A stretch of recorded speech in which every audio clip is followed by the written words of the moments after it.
What is going on, everybody? Welcome back to another Raw review. This one is from December 5th, 1994, almost getting to the end of the year here. Raw starts off with Shawn Michaels walking out and introduces Jeff Jarrett. Shawn came out to do commentary, which is already a plus for this episode, so let's see if they can keep that momentum up. Probably not. A negative for the show, though, is Jeff Jarrett. I thought I would like him because I would see how he started and how he developed. But besides his vignettes, I haven't really liked anything that Jeff Jarrett has been a part of. He has little sparkles on his crotch, like what the fuck is that? The Roadie also making his first appearance on Raw. Double J, by the way, taking on the British Bulldog in the first match of the night. Davey Boy basically in control of the entire match. A suplex from the top rope, though, slows down the pace and gets Jarrett back on offense. The Bulldog comes back with a fury of clotheslines and Jarrett starts to leave. The Bulldog goes after him and press slam carries him back into the ring. However, someone from under the ring holds on to the legs of the Bulldog and he gets counted out. The Roadie was, of course, the one who did it, but that's how the match ends and Jarrett picks up a win.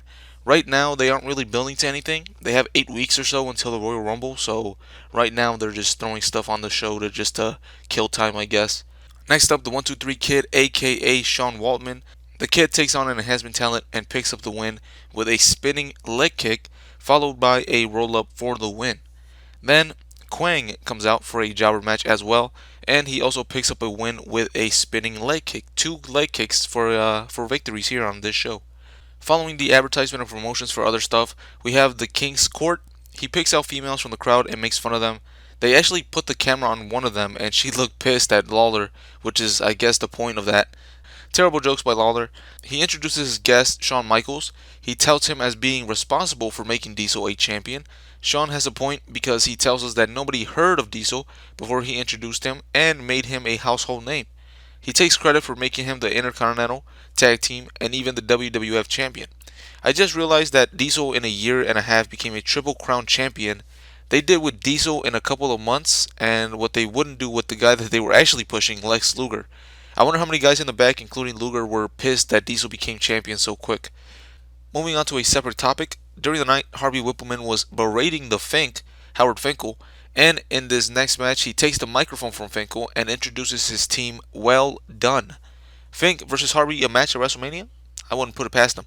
Well Done is taking on the Bushwhackers, who for some reason are still on the roster. Long story short, Harvey grabs the legs of one of the Bushwhackers. One of the Well Done guy knees him in the back, and they get the upset win over the veteran team.